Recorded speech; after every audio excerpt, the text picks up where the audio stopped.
Hello learners, greetings of the day. I am your trainer Abhishek Ray. Today we will learn about the last mile challenges.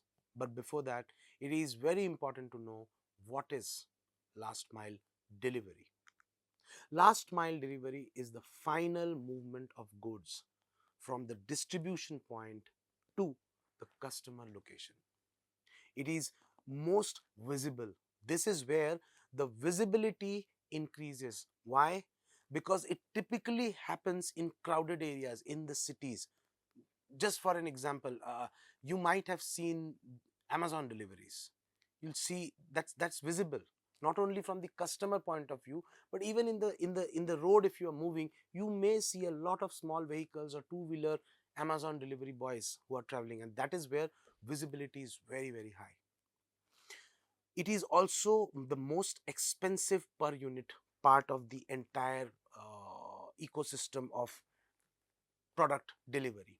It also becomes very, very complex. Why it becomes more expensive and complex? Because try to understand, this is where the spread of the customer increases. It's like I told you, the salesman problem that I was talking in the previous lecture. That is what happens. This is where the complexity of the urban travel comes in, and that is why it becomes complex and also expensive. In the middle mile, a ship carries 20,000 containers. So the ship basically is bringing 20,000 containers. In the last mile, one van carries only 50 small boxes to 50 different locations, and that is how the complexity increases. 50 small boxes to be delivered in 50 different locations. The failed delivery in this is our biggest enemy.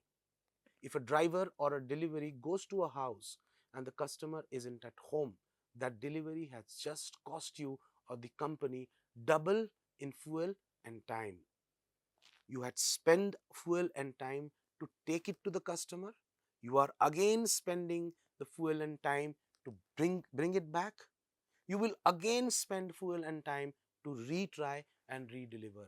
And mind you, a failed delivery also happens if the product delivered is wrong. If a wrong package is given to the wrong customer, that also falls in failed delivery.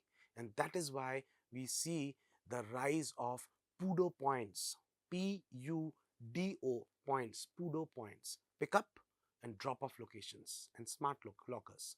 If 50 people come to one locker or one point, our cost drops significantly. And that is delivery density, and that is the secret to profit by reducing your delivery cost. Let's understand the PUDO strategy. PUDO stands, as I said, for pick up and drop off points. These are typically designated physical locations other than a customer's private residence. It cannot be a customer's private residence. That is a dropping point. These are physical locations where parcels can be collected or returned. Now, what happens, I'll tell you, a delivery van will come over there to a PUDO point, drop say 500 parcels to that PUDO point. Those 500 parcels are meant for a area spanning of 2 kilometers or 3 kilometers or 4 kilometers radius of that particular PUDO point. Then that PUDO point uses individual people like two-wheeler owners who would then go and deliver it to the different customers. That is how PUDO point works.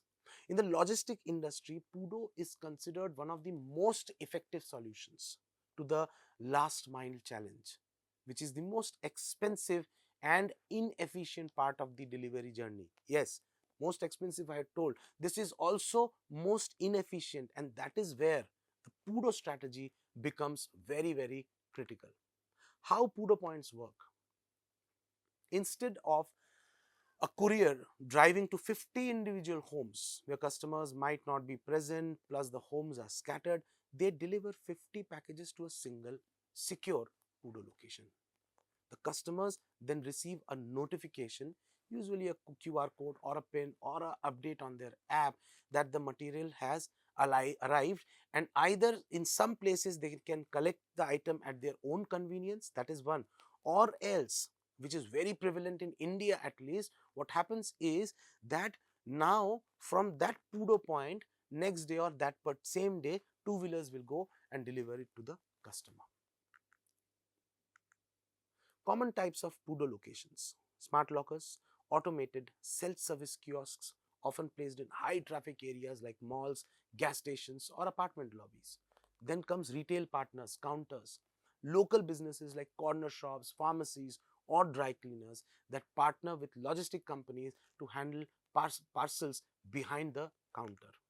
The next is the post office, the original PUDO point serving as the government-backed network for collection. This is what, by the time when I was discussing, explaining you PUDO point, this is what I was referring to.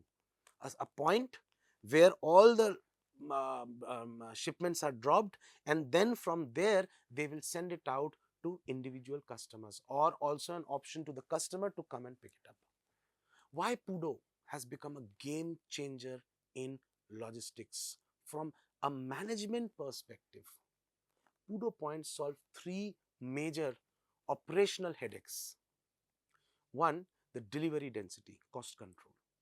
When a driver delivers two individual homes, the drop density is low. If they drop 20 packages at one locker, the cost per delivery drops significantly.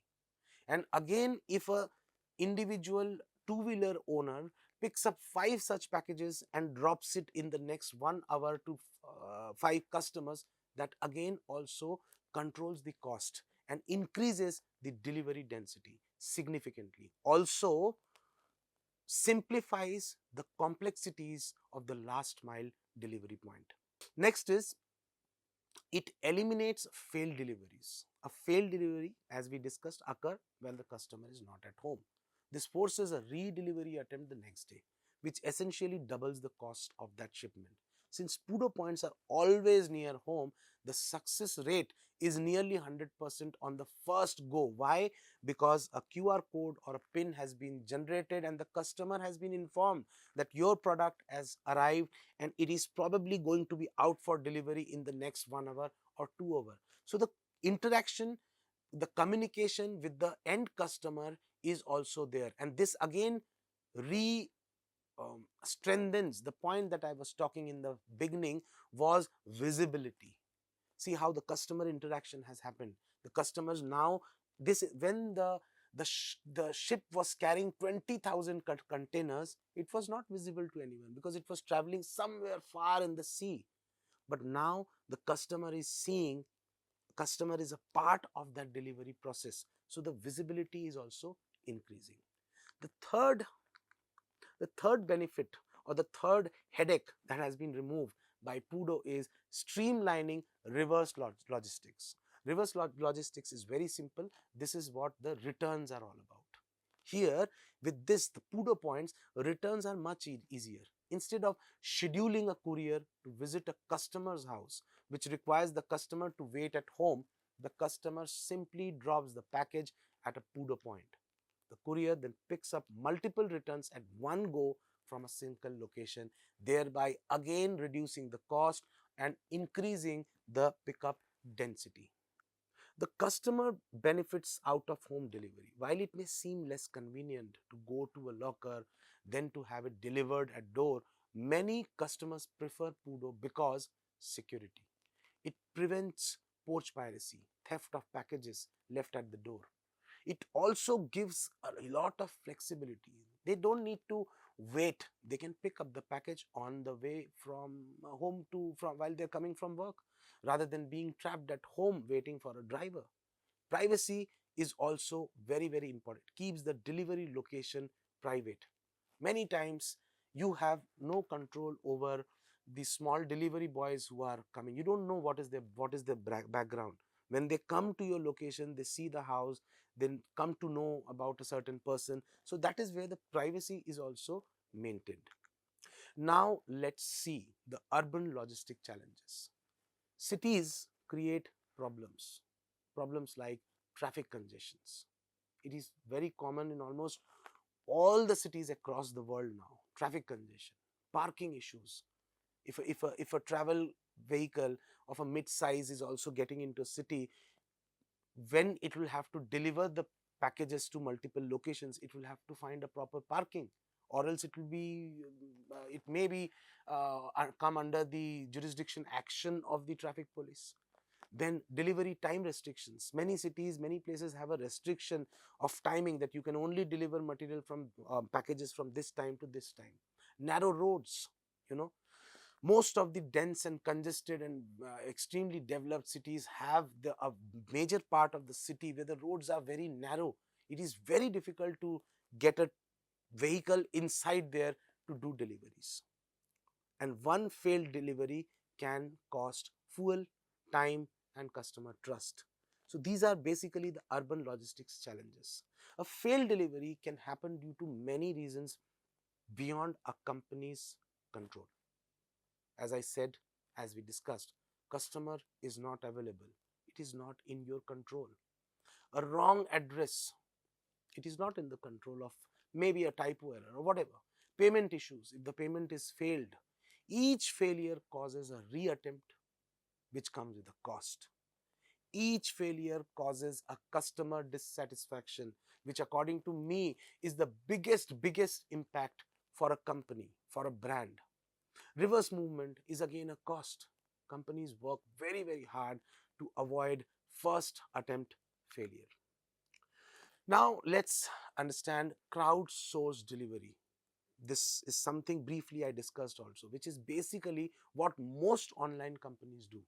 Crowdsourced delivery uses local individuals, gig workers, and this, by the way, is increasing day by day in the country where I live. In India, this gig work is huge. Many college graduates, many people who work in companies do this as a way to earn some additional money, right?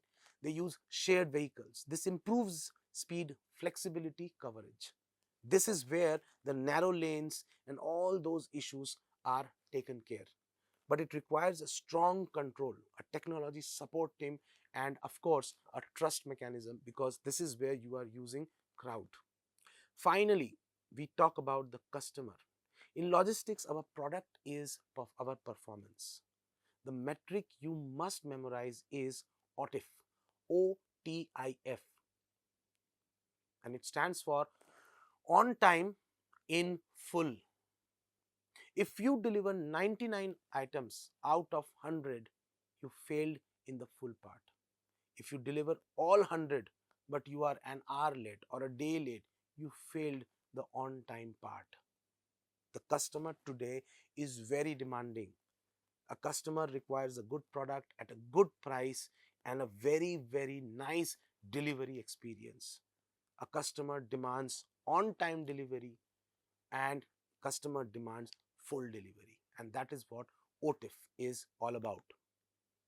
It means delivered on promised date. Whenever the sale has happened, the customer has made the payment by a promised date. It may so have happened that the date doesn't suit. The customer is expecting that to reach a bit earlier. Say, let's take an example. I want a birthday gift for my mother, and I need that in the next 2 days, because that is when her birthday falls.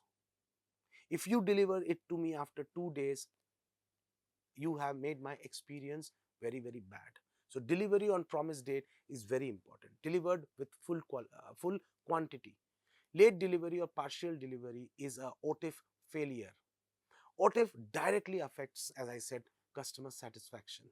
It also causes contract penalties, and it definitely affects your future orders, because customer will decide based on their satisfaction and experience whether or not to order again from this particular company. Today's customer also demands visibility. Customers' requirements are changing every hour now. They don't just want the package. They don't just want a good product. They don't just want it at a very good price. They want to see the little dot moving on the map on their phone. This is real-time tracking, and it has moved from being a luxury to a very basic requirement. any app, any online sales will give you a real time tracking of your product that is being moved. Logistics is the last interaction a customer has with the company. A good product can be ruined by poor delivery. And that is why supply chain management and all the logistics becomes very important. In You may be buying an Apple phone. There is no doubt that Apple phone is very good. But if that Apple phone doesn't arrive to you on the day when you were supposed to give that to your mother, your anger and your negative reaction will not be towards the delivery, but it would be towards the brand Apple. And that is how the good delivery becomes very, very important. One more important KPI in customer service and logistics is the communication loop. A communication loop means customers is informed. Exceptions are communicated. If there is a delay, the customer already gets a prior information that there is a delay for this reason. A resolution is shared. Good communication reduces complaints even if delay happens, right? The customer doesn't like surprises. The customer, because in that case, let's take again the Apple phone delivery case. If I am aware of the fact that the phone is not arriving on my mother's birthday on that particular day, then at least I can plan some other gift for her so that I can celebrate her birthday, and maybe I can plan the Apple phone as an additional surprise gift after a couple of days. But that at least keeps me in a position that I'm not getting any surprises. So thereby communication with the customer becomes very, very important for supply chain management. Now, finally, in a nutshell, if we summarize this session, we have learned about the last mile delivery and the criticality associated with it, along with a deep dive into the revolutioning concept of PUDO concept. I hope this session would be fruitful for you. Let's meet in the next session. Till then, happy learning.